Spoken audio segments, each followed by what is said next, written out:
Good evening, everybody. Lamb chops. It is I, your favorite fluffy vampire, Bluma.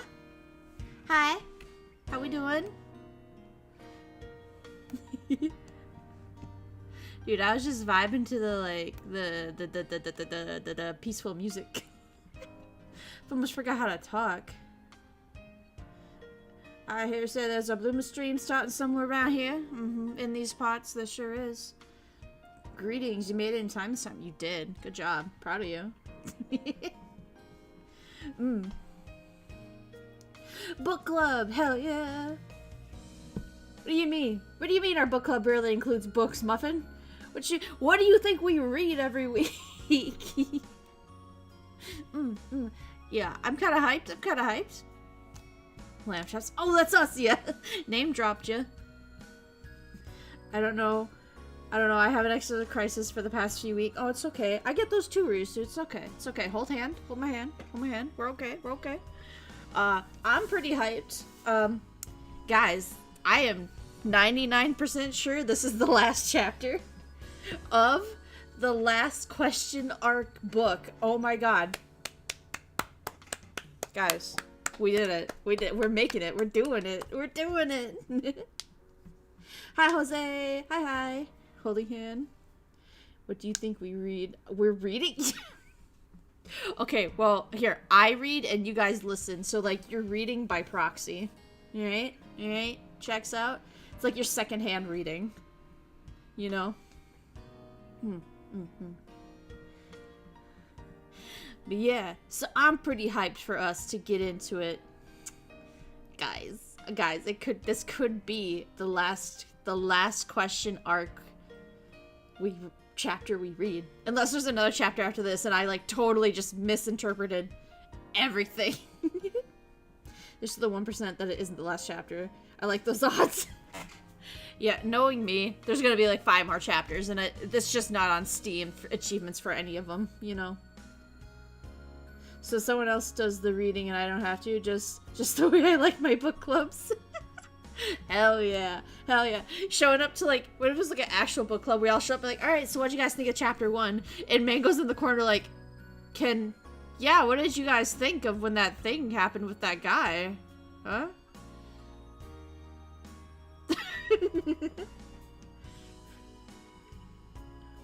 Just going to the thrift store for secondhand reads, yeah.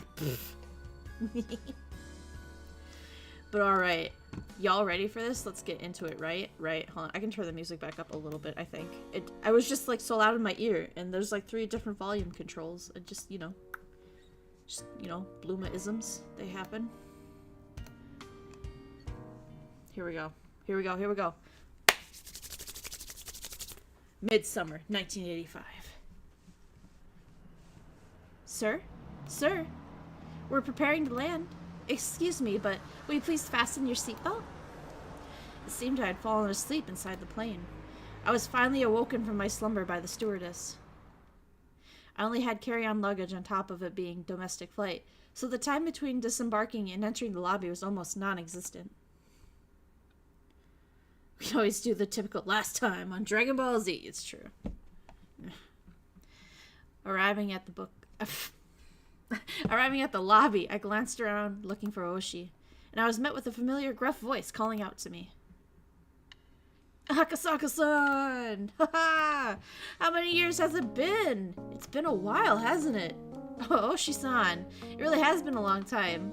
Oshi clapped his hand down on my shoulder, celebrating our reunion. Akasaka-san, you're looking pretty good. You look like a bona fide frontline investigator now. Ah, you're quite dapper yourself. Your posture seems a lot better. Is the ballroom dancing paying off? You should give it a try when you're still young. You'd be the hit with the ladies. A real babe magnet. Oshi had retired and moved to Sapporo, and all the things he started taking on ballroom dancing lessons. You got some on your mind, Bluma? Yeah, book club. It's been years, yes, it has been years. It's been since the last chapter. I think it was 5 years time skip. 4 or 5 time years. Time years? It's been 4 or 5 years since the last chapter, okay? Did we have a coma? No, I'm sure we're gonna get caught up on what the fuck happened. Thinking about book clubs, I know, I'm so dirty. Anyway. Oshi had retired and moved to Sapporo, and of all things, he started taking on ballroom dancing lessons. He had apparently gotten really into it, and had decided to spend the rest of his new life devoted to the hobby. He was aiming to get his instructor's qualifications before he hit 80 and live out his old age dandily. It's been 84 years. Naruto. I let myself into Oshi's car and we headed out towards the hot spring inn. I had originally intended to crash at Oshi's place, but Oshi was quite obstinate in that his home wasn't suitable for that, so it came to this. At the inn, we relaxed while soaking in the hot springs, reminiscing about the time we played a mahjong together in Hinamizawa. It seemed that to celebrate our reunion, Oshi had looked for people who could play. But unable to find a suitable candidate, we had to give up on putting together a table. As we drank together, we excitedly recounted our exploits during that final manhunt. Did they end up catching those two guys?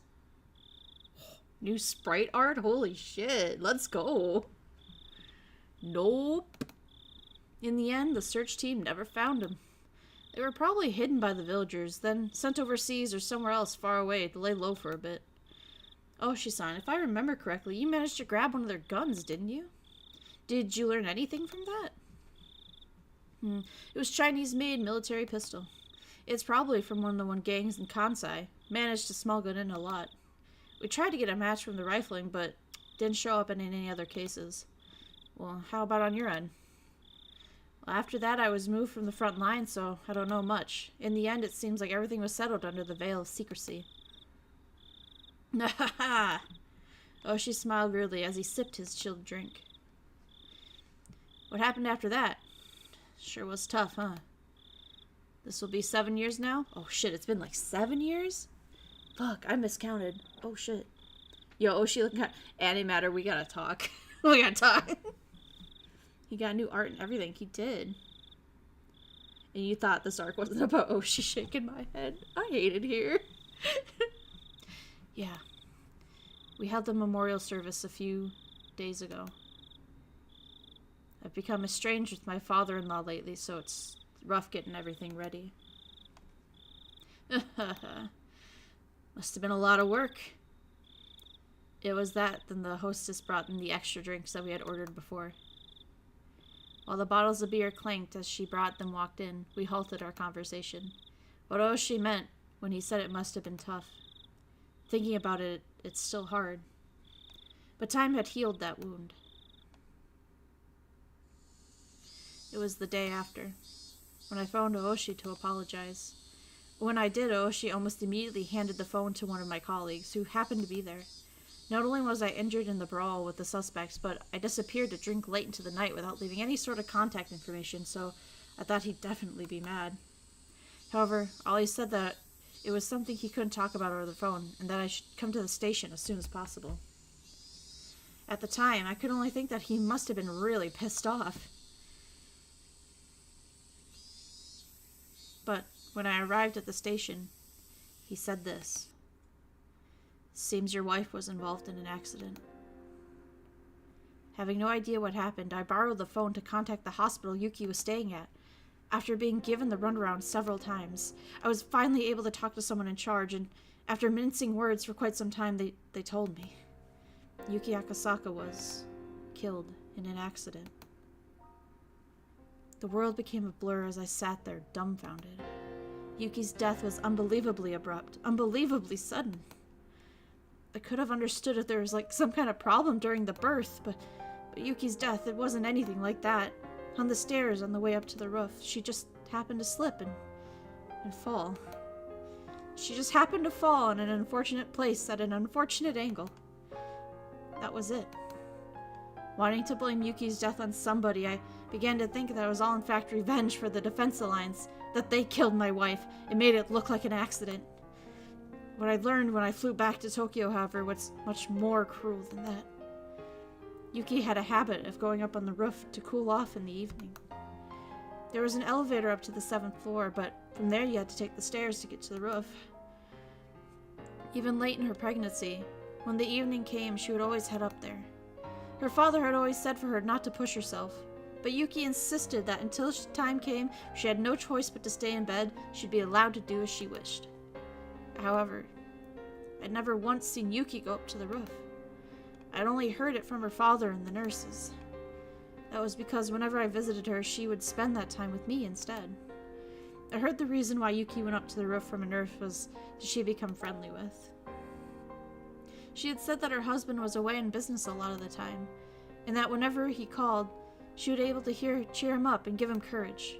But when he didn't call, she couldn't do that. Her husband might put on a show of bravado, but in reality he grew lonesome pathetically fast. She was probably just the same. Whenever he left for business, not clear when he'd be back, she felt very lonely. Whenever she cheered him up, she was actually cheering herself up as well. That's why. Whenever he went far away for an important job, on the evenings he didn't call, at the very least she felt that standing underneath the same sky, her feelings would reach him. At that moment, I remembered the words that girl had told me. That it was best that I go back to Tokyo right away. Otherwise, there'd be something I regret horribly. Yeah, that's it. Because I was away on business that day, Yuki had headed up to the roof. Had I known that this would have been the result, had I done as the girl had said, dropped everything, headed back to Tokyo, I might have been able to be with Yuki on the day she died. If I was with her, she wouldn't have gone up to the roof. The day my wife died was on the evening of the third day of my trip. Yeah, it was right before the time I had a sudden urge to hear Yuki's voice, and I ran around the village trying to find a phone. That girl had gone around and cut all the phone cords. If she hadn't, I would have made the call. I would have undoubtedly learned that Yuki's death at that time and collapsed into tears. Of course, even though the cords were cut, it had only put off learning Yuki's death by that one evening. In the end, I had learned of it the next morning. However, when I managed to put my emotions in order, I realized it was that girl's small token of consideration. That's the first I heard about that. Yeah, it's the first time I've talked about it. Could it have been a coincidence?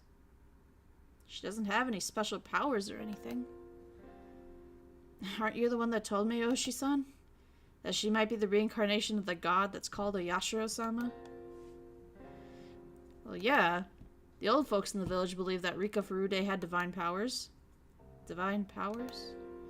Oshi had originally said that it was some kind of joke, but realizing that I was serious, he slumped his shoulders. I don't know if it's true or not. They said she did things like prophesize the future, talk about things she should have no way of knowing, that she was clairvoyant. It was divine revelation. All sorts of things. Of course, they couldn't give specific examples, though. She prophesized Yuki's accident. Oh, she tried to laugh it off, but out of respect for my deceased wife, he kept it restrained. Does that mean an active, capable investigator from Metropolitan Police Department believes in divine powers and curses? Having him say it so bluntly, I couldn't respond. Of course, I had no intention of believing such odd things, but he could only say because he didn't know what I did. Since I met that other girl, who was and wasn't Rika Furude, I couldn't deny the existence of an otherworldly entity. Of course, I can't deny that it might have not been the presence, but rather a warning. Not presence, but a warning. Sorry, I can't read. If what that girl had said was a warning about Yuki's accident, then things became much easier to understand. Basically, the line of thinking became that it was the threat. Because I didn't go back to Tokyo, my wife was killed in a way that made it look like an accident. Not satisfied with the investigation into your wife's accident? Of course I suspected foul play. I pored over the results, and I even carried out my own personal investigation. There weren't any witnesses to Yuki's fall. There was the possibility that somebody had hidden, waiting to push Yuki down the stairs. However, The cleaning ladies frequented the roof to hang laundry, and security cameras on each floor hadn't recorded anything out of the ordinary. There wasn't anything set up on the stairs, and I was unable to find anything suspicious. In the end, even after my personal investigation, I can't think that anything else could have happened other than a simple accident. Bruh, oh, this is heavy. I'm not crying, you are? Yeah. She did tell us. She warned us. Well, of course. These were the guys that took the minister's grandson hostage. It wouldn't be impossible for them to push a lone pregnant woman down the stairs without leaving evidence. Oshi's expression had completely sobered up. They murdered your wife? When Yuki died, I thought that as well. More precisely, I wanted to blame somebody, so I created the most viable scapegoat. But without any clear evidence, and violent notion faded along with the wounds in my heart. Did that girl know beforehand about my wife's death and was threatening me? Or did she prophesize that death and was offering me a road to salvation? If I had to choose between the two, I tend towards the latter. Oh, she smiled slightly in disbelief as he poured more beer from his bottle. And if I may, if what you say is true, then Rika Furude was a prophet who knew the future. If so, why didn't she predict that disaster? If she knew that there was an eruption that was going to happen, why did she remain silent? Even a few hours beforehand would have been enough. If the village knew, then most of the people would have escaped without dying.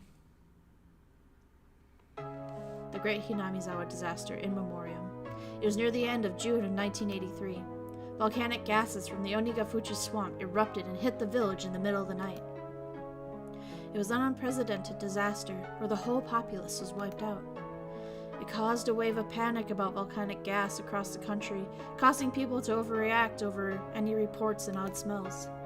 Hadn't heard of the blockade of Hinamizawa area being lifted, so it should still be cordoned off.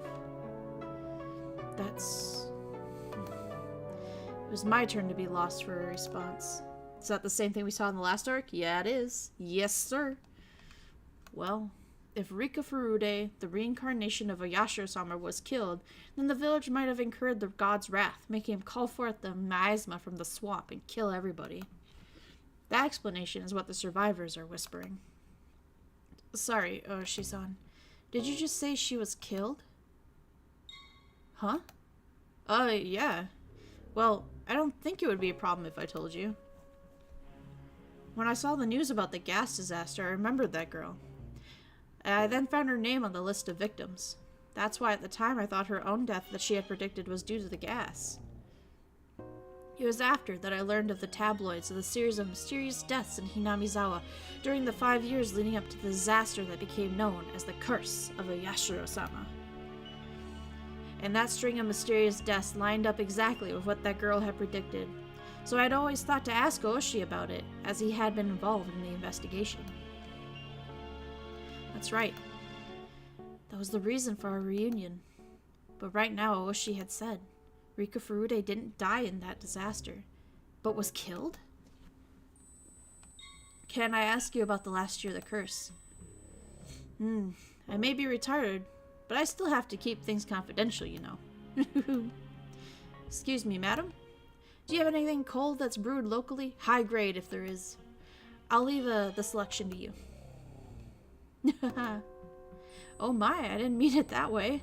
Oh, she laughed loudly, not wholly unsatisfied, and stopped the hostess to tell her that the cheap booze was fine. I know as much as they're written in those magazines, but I don't know anything about the curse that happened in the year of the disaster, because the entire area around Hinamizawa was sealed off, you see. There wasn't much of an investigation that could be done the last year of the curse. Even if after several years quarantine had lifted, the villagers are mostly dead, and what few survivors there are mostly went to stay with relatives, their whereabouts mostly unknown. That callback, though? Oh, she seemed to postulate himself as he stared at the ceiling, as if saying to work out the memory from the rusty cogs in his head. And then he said, in a completely sober voice, the magazines made it seem like the curse of the 5th year was that disaster. But the actual curse really happened on the day of the Watanagashi festival. A photographer by the name of Jiro Tomatake. He was the victim. Oshi gestured about how the victim tore out his own throat with his fingernails as he talked. And the burnt corpse of a woman Tomatake was in a relationship with was found in the mountains in the Gifu. The Gifu prefectural police weren't very cooperative, so I don't know much about it, though. There were 2 victims in one night? Actually, see, it wasn't just those 2. You see, the next day, Kumagi-kan, one of my subordinates, disappeared along with his car in the middle of the investigation. Kumagai was a younger detective, and he was going to be partnered with Oshi after we first met. Wonder what would happen if the dam project had just gone through. Yeah. Actually, there's... bruh. Volcanic gas released under a dam reservoir. I'd imagine it would affect much more than just the village. Yeah, probably. He was going around the village to question people about the incident with Tomatake. He might have gotten caught up in something. If he was with me, he might have been safe, and even now it still stings. That day, for some reason, I did a real number on my stomach. I had to pass on going around outside. He got too close to the truth and was made to disappear. And that's what I think. Kuma-chan was young and had a promising future ahead of him, but he still didn't have enough experience on the scene. He wasn't used to dealing with any complications. Oshi lamented the fact that he wasn't with his subordinate that day. And then, the next day, see. Well, you know as well, Akasaka-san. You know, Dr. Ire? You remember him, right? Yeah, the young doctor from the hospital.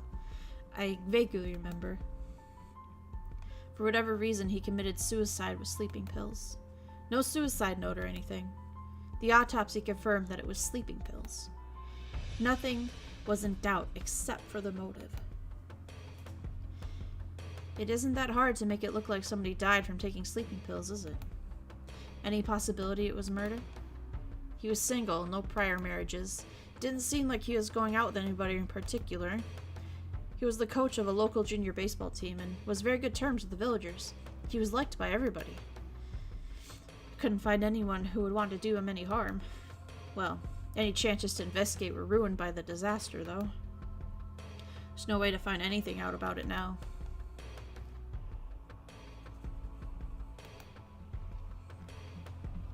And what about Rika Furude's death? It was the day of. Around noon, some of the old folks were visiting the shrine.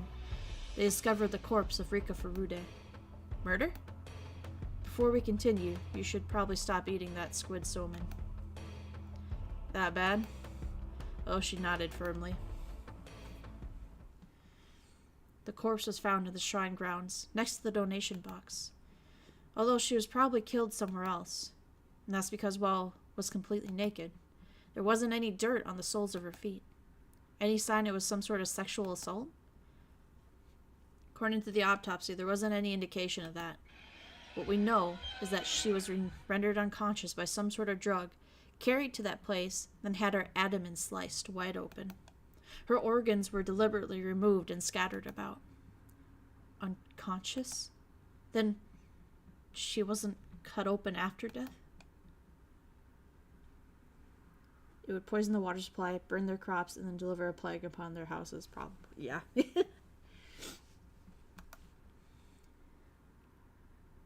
That's horrible. That girl's prediction was right on the mark. I'm pretty sure she was more detailed about the other deaths that led up to her own. For example, I think she said that the housewife that was beaten to death on the 4th year had her head split open. Then in that case, did she know that her own death would be so terrible?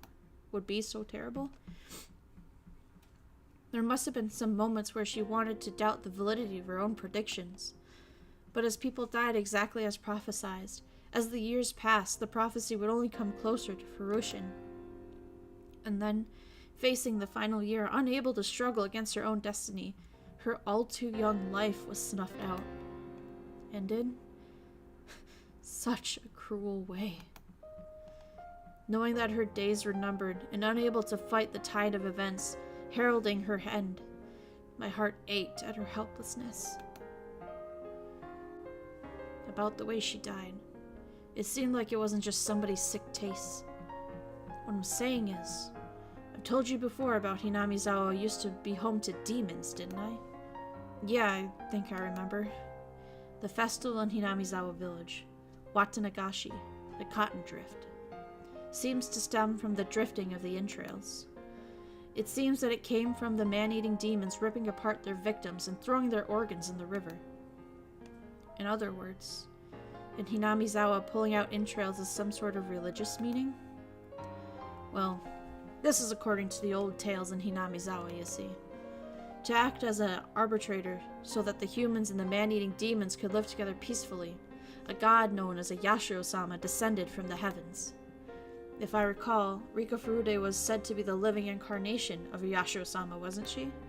Yeah. So, cutting open for Rika Furude, who was a living god, would be to the village nothing less than an absolute sacrilege. Absolute sacrilege. In other words, you mean sacrilege towards Oyashiro-sama. The rest you should know, Akasaka-san.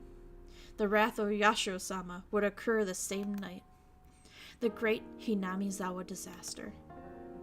The official explanation was that some swamp upstream erupted with toxic volcanic gas, which enveloped the village.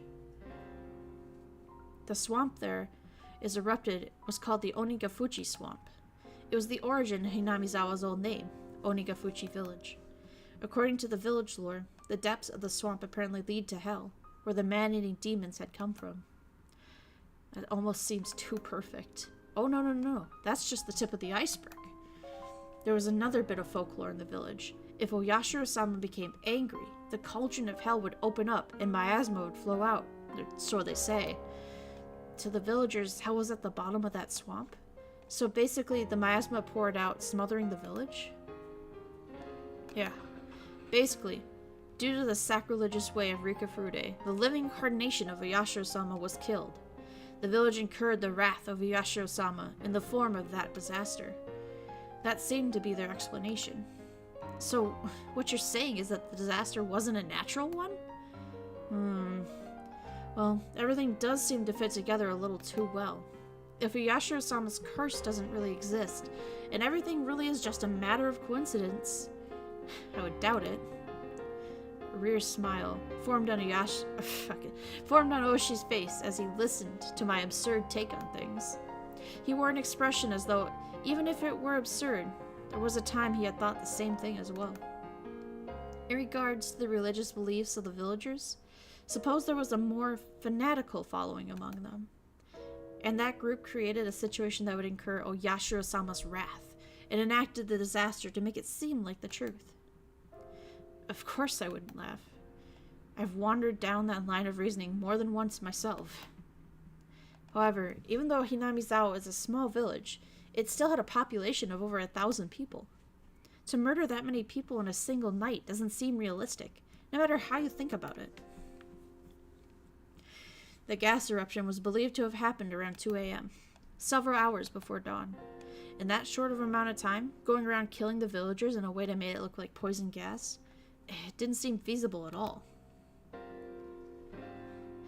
The swamp and the gas erupted that it still had some religious significance, didn't it? If that's the case, then maybe there was something set up in the swamp, something that could be activated whenever a divine verdict was rendered. Well, according to the JSDF press release, the swamp was declared the source of the eruption. This was after everything had thoroughly looked over by their investigation team. If anything like that was set up, I think they would have found it. It wouldn't necessarily have to have been in the swamp itself. Come on, haven't you ever heard about it?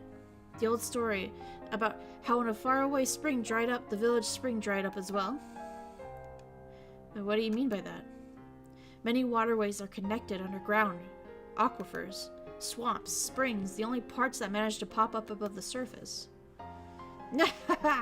So what you're saying is that the Onikakushi swamp was connected to another swamp or spring, and there's something the villagers rigged up there a long time ago, something that changes the pressure of the Onikakushi swamp, causing it to erupt with poison gas? Is that what you're getting at? Oshi laughed heartedly, commending the fact that the youngins have a nice flexible way of thinking. That was his former detective in him. Almost said the wrong name. Yeah, I was close. I caught myself, though. Even though it was a hypothesis that he didn't come up with, he still had the presence of mind to not dismiss it right away. That's an interesting theory. If that proves to be true, then it would be unprecedentedly the largest mass murder in the history of Japan. Once the quarantine in Hinamizawa village is lifted, I think we should definitely be investigated. Oshi-san, do you still have the connections with the prefectural police? Somewhat. I'm an honorary advisor for their judo classes, so even now I pop by during summer training camps and such. I don't know when the quarantine in Hinamizawa village will be lifted, but please let me help investigate. Got it. Oshi-san, how do you feel about the string of mysterious deaths in Hinamizawa that they call the Curse of Yashiro-sama? At the time, the villagers were putting up a lot of pressure at the station. The official stance on things was that the cases were unrelated, that each case was separate, each with its own resolution. That couldn't be. Even though it was blatantly obvious the cases were connected based on the village's religious beliefs? Akasaka-san, we can only say that now because of the rather grandiose way things ended after 5 years. At the time, those coincidental incidents just happened to coincidentally occur on the day of Watsunagashi. It'd be nice if nothing happened this year kind of feel to it. Coincidence? That girl predicted everything from the beginning. Girl? Rika Furude. That child warned me about all the incidents that would happen afterwards. Akasaka-san, is that true? Yes. That girl said as much. The next year, the damn foreman would be killed and his corpse dismembered. Not only that, she warned me of all the events that would transpire the following years. Akasaka-san, when she told you all that, what year was it? When I met the girl, I was investigating the kidnapping incident, so June 1978? The year before the dismemberment murder. Wrinkles formed between Oshi's eyebrows as he closed his eyes and began to digest what I had just said.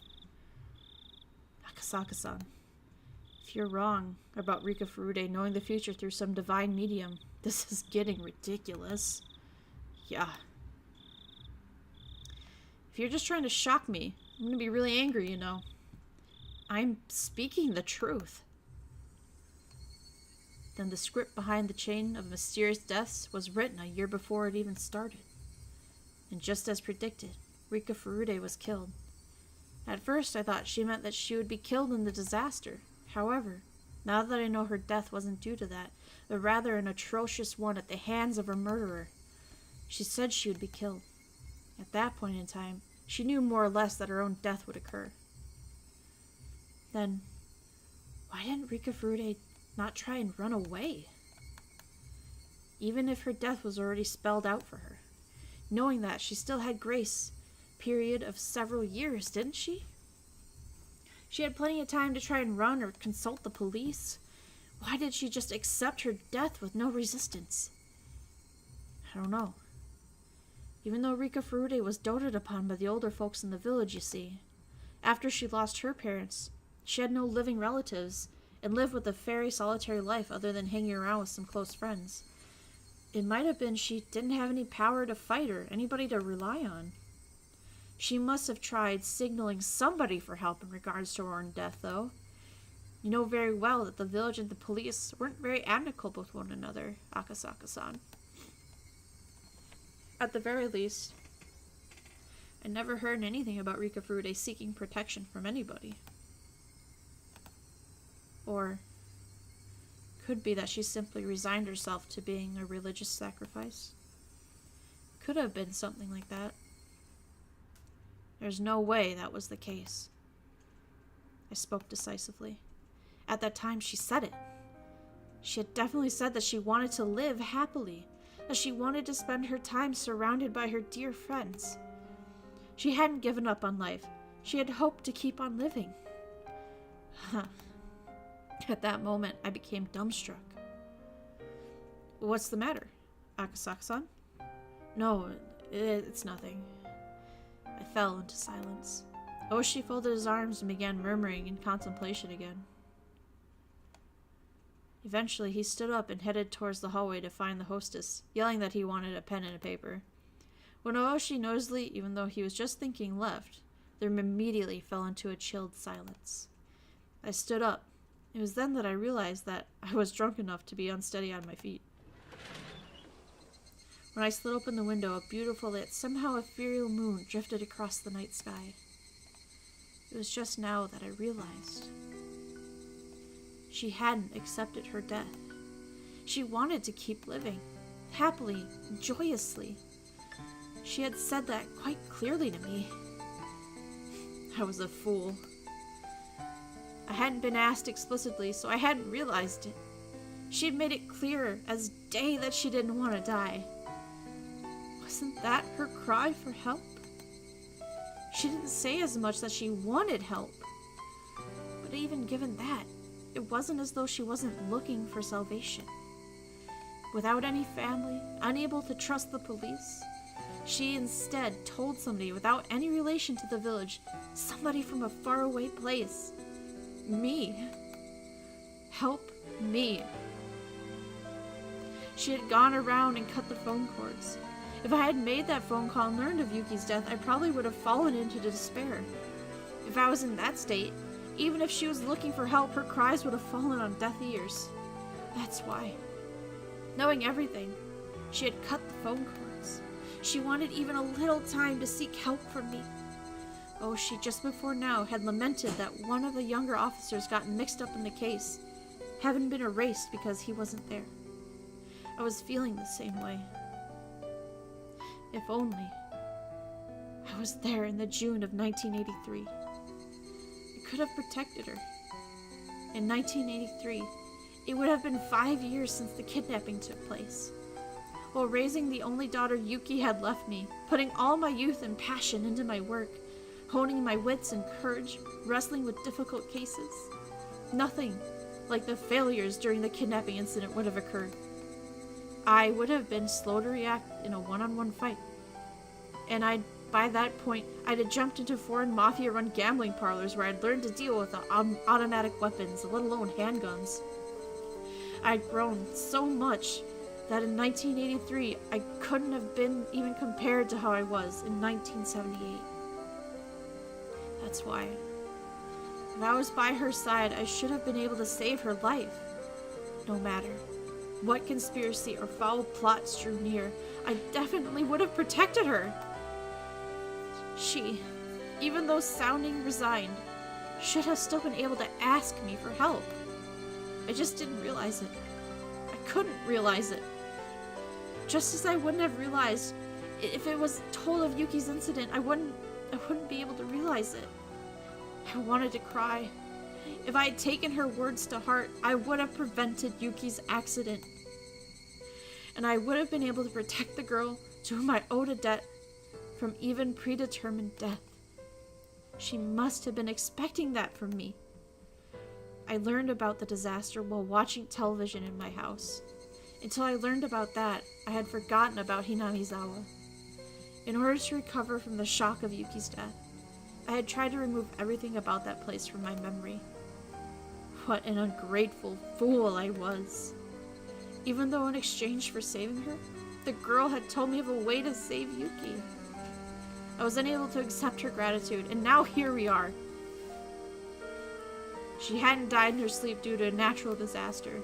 She was split open while she was still alive, killed while suffering the disgrace of having her organs torn out.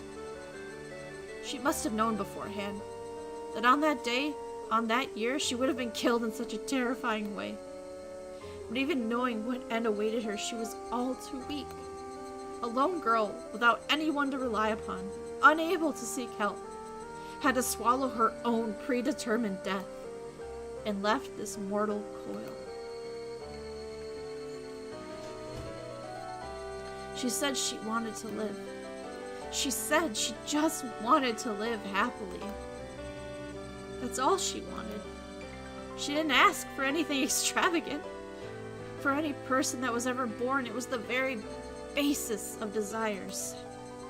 She never said a peep about wanting money, or that she wished she was in somebody else's situation. She had just said it. That if all deaths were preordained, then hers was probably also all according to plan. She might have been a lone, frail girl, but I don't think she would have accepted it at all without at least putting up a fight.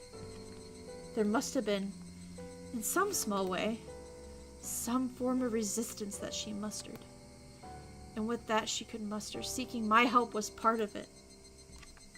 God damn it! I howled. I stomped the floor. Why did I become a police officer in the first place? How could I call myself an officer if I couldn't save a single girl from misfortune that was awaiting her? Was it because there was so much going on at that time? I couldn't process the fact that she was asking for help? Yeah, that's right, I was still green. If I was in that situation now, I would have definitely been able to help her. But it was already over. Even if I wanted to settle the regrets she had left behind, Hinamizawa, as a dangerous area, was still quarantined. Most of the people involved were already dead, and with the few that did remain spread out across the country, unable to be traced. The stage of that tragedy was still off limits as well. The police investigation was put on hold, the case slowly becoming burned in the sands of time. Just like how I wouldn't have known unless Oshi had asked me about it. Akasaka-san, are you okay? At some point, Oshi had returned with a notebook in his hand. Until I saw the expression on his face, I hadn't realized I was in tears. I never realized she wanted help! Akasaka-san, calm down. But it's all too late now. She was killed.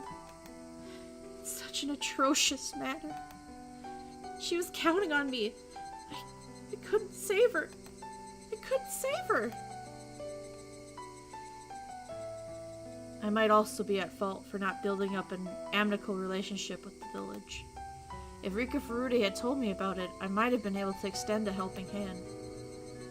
I wasn't able to build up enough trust for that. That's something I regret. When Oshi said the word trust, it weighed on me even more. Yeah. She had given me her trust. She trusted me. Meaning that she thought that it would have been able to ward off fate of her foreseen death. She believed in that. I cried. I fell on my hands and knees and I began to bawl. Eventually Oshi spoke quietly. Akasaka-san, does it upset you? It does! Then, there's only one worth mentioning for Rika Furude to have her revenge. Is there really? Is there a way to do that? Oshi showed me the pen and notebook. In order to properly mourn the death of Rika Furude, we have to at least find out the truth. The truth. Yes, and not just for Rika Furude. Lots of people died. Their lament must be immeasurable. But their deaths were left unsettled because of that disaster. Now we can't even investigate them, as their memory fades into oblivion. Many people died. The old man was killed. Kumo-chan was erased. Everyone is a victim. But the police can't even investigate it. Who's going to take care of their parting regrets? Only we can. Akasaka-san. We find the truth. Yeah, we'll find it. I've been around every one of these string of mysterious deaths, and I know all the inner workings of the village. You were told an important truth a year before they happened by Rika Furude. We can do it. But they're already dead. That's right. Rika Furude died. You were too inexperienced, and you couldn't save her. Oshi grabbed me, who was a wreck, and lifted me firmly by the lapels. That's why. To atone for that, we reveal the truth. If what you say is true, then all the incidents were part of some greater design. If that's the case, then how we investigate needs to change completely. I intend to spend tonight summarizing all the information you and I have, and then get into contact with one of the foreigner subordinates the first thing in the morning. We're not gonna let this case go cold. We are definitely gonna crack it wide open. crack it open. Crack it open! We will. Several years have passed, but that's not beyond the statute of limitations. Even if the case has been postponed, it's not closed. It's still going. And we're gonna keep going.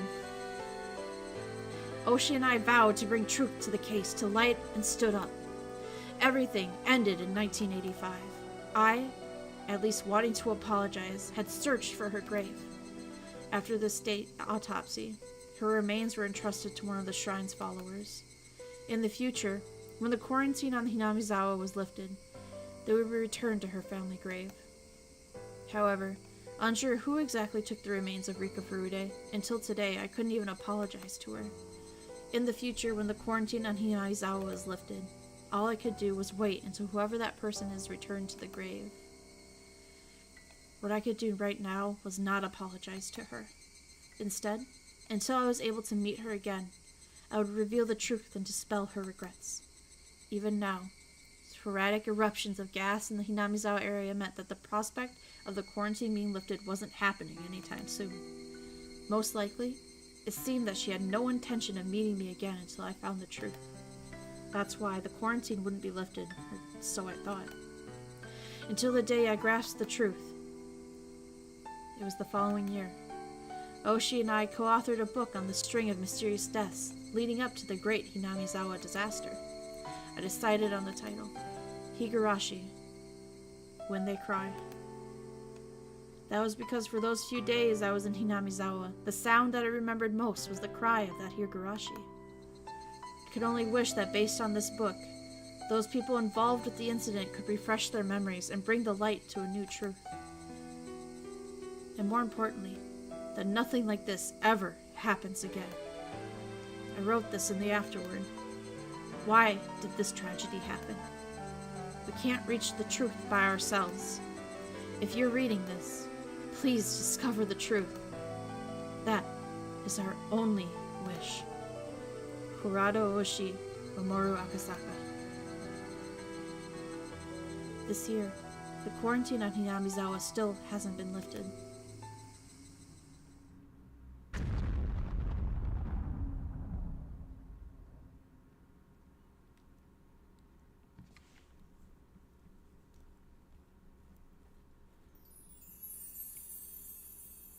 Yay! Yay! Yay! We did it!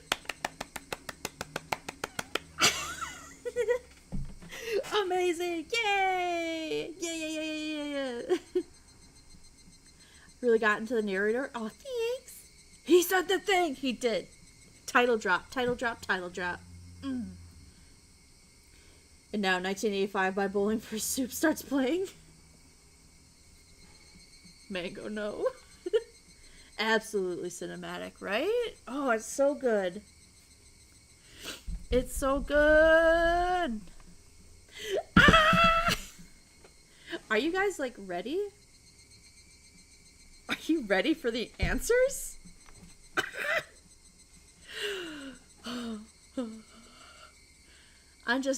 Let me just bask in the moment here for a sec. Oh. Wow. Okay. I'm ready. All right. So, how is theory crafting going? How do we feel? What are we thinking? Now that we know, well, I can't really say that we know everything, but it's like, excuse you. What the fuck? It's now, okay. Let me put it this way. You have seen all the arcs, right? Right? Now we just need to know why there's the time loop is happening. We need to know why the shit keeps happening, right? Sorry, I just got excited in my car. Oh, okay. My brain can't think of anything. Yeah, that's fair. There's a lot of info. It's a lot of info. 4 books worth, to be exact. I'm ready. I was born ready. I think so.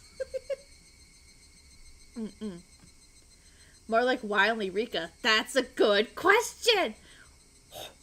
4 books? Yeah, this is the 4th one, right? So we had the Reina.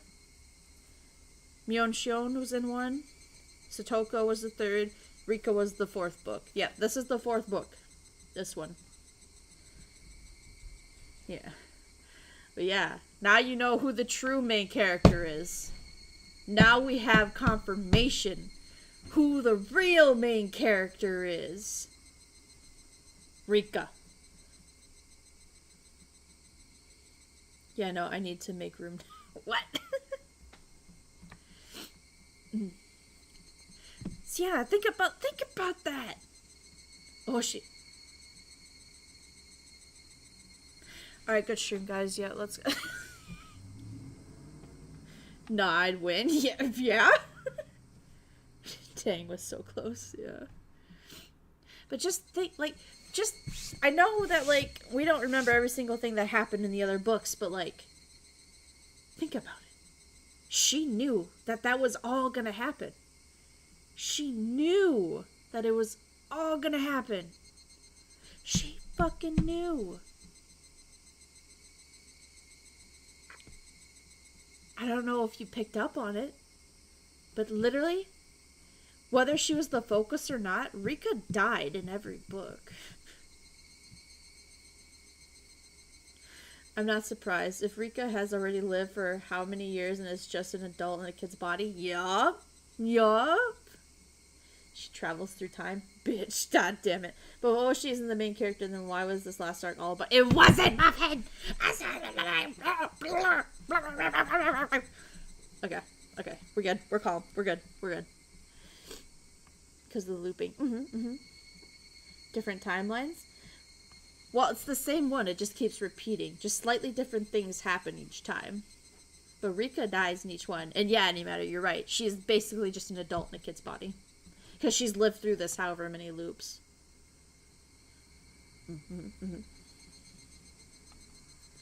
Okay, seems pretty unlikely. Oh my god.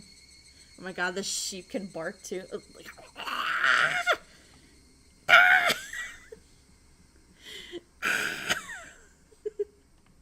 God damn. God damn. Ugh. But yeah, I mean, Higurashi's alright, you know, maybe we'll keep reading it or whatever. Maybe. We'll think about it.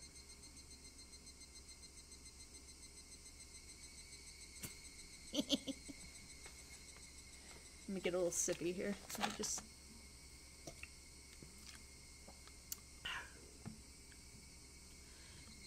That's some canon event Rika been through. Meanwhile, Satoshi gets time traveler's amnesia. Oh my god. It's gonna be so fun when you guys see what the fuck happened to Satoshi. Oh my god. Pure goblin? I was. You really made me goblin out there. Always know what will happen. Never let them know your next move. Not even yourself. But yeah. Isn't that quirky that Rika knows everything? She has known everything in every loop. She has known everything that happened in every loop.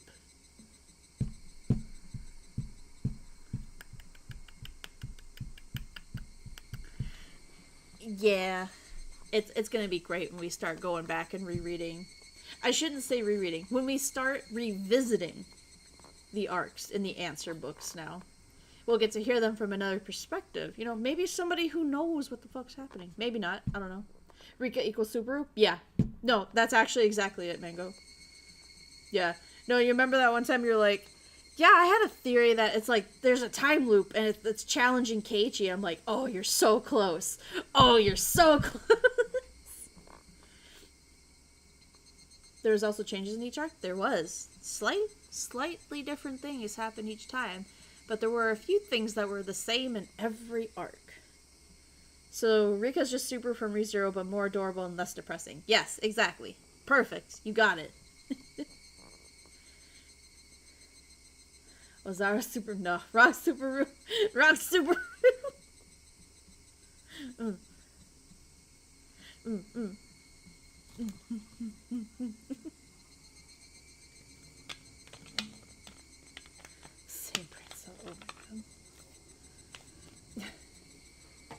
That reminds you, yeah? What does that remind you?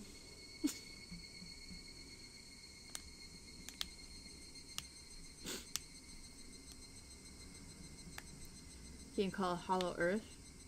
Oh yeah, I thought somebody was telling me about that. I have no idea what it is though. But the name sounds familiar. I remember somebody saying something about it, yeah. But I don't remember it.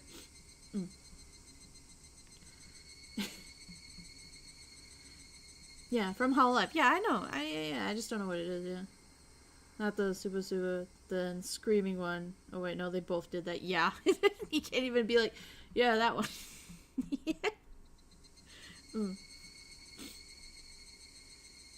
Oh yeah, look, I can show you guys the background. Because I don't know if you've noticed, but subtly, I've been picking certain backgrounds for when we read these books that mean certain things. That's where she died.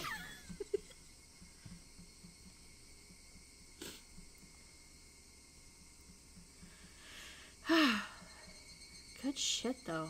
I'm just still so like, holy shit, we did it. We made it through like the first chunk of Higurashi, you know what I mean?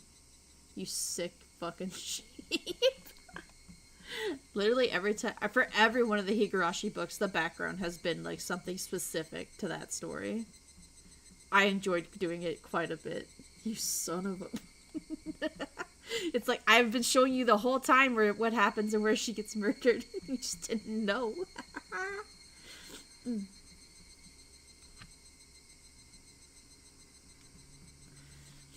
But yeah, alright guys. Alright. We'll wrap it up here. We'll wrap it up. She's been playing with us this whole time. A little bit. Slightly. But I still never gaslit you. Like, you seem to, like, want to tell everybody. I never once gaslit you guys. Can't blame Bloomer for doing that. I pay more attention to your voice than the background. Yeah, that's true. That's good. Appreciate ya. I did the same thing to a few of my friends with different series. Yeah, it's good, isn't it? Never gaslit. I never did. You guys are the ones that seem to take my words out of context and be like, oh, well, Bluma said that they never people. And I'm like, no, I fucking didn't. No, I didn't.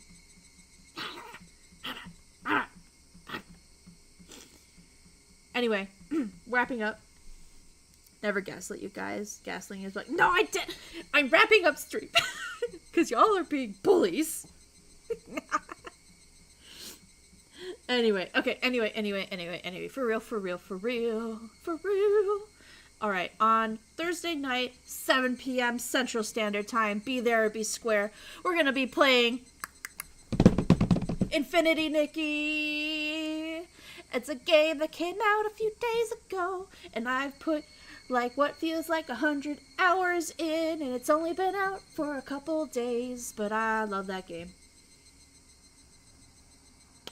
So yeah, we're gonna be playing that. I don't know what we're doing Friday night yet. I haven't quite decided. Saturday, of course, will be Elden Ring once again. You blame the teacher if they said something wrong. My point still stands. I never said anything wrong. Infinity, yes, Infinity Nikki. I'm super excited to play that one. Mostly because, like, even after I wrap up stream right now, I'm gonna go play it right now. I am obsessed with it. I think we're gonna have a good time. It's a very cozy game. It's very, very cozy. Time to get fashionable? Hell yeah, I can't wait to show off my outfits for you guys. Always down to clown for a Bloomer stream? Hell yeah. Infinity Nikki is a super, super cozy slice of life. I should say slice of life vibes open world exploration game. Where the main focus is on fashion. It's super, super fun. Finally, something with less murder. Yeah. It's true, we've been doing a lot of killing. But yeah, it'll be a super fun, cozy game. I hope I can see you guys there, okay? Alright, so if I don't see you in the next one, I'll see you when I see you, okay? I'm gonna leave you with the sounds of the Higurashis one last time. Alright? Because I don't know when we'll come back to the books, I'll be real. I kind of want to take a slight break from reading, but that's a discussion for another time. Alright, guys? You have a good night. Good evening. Oh, bye-bye.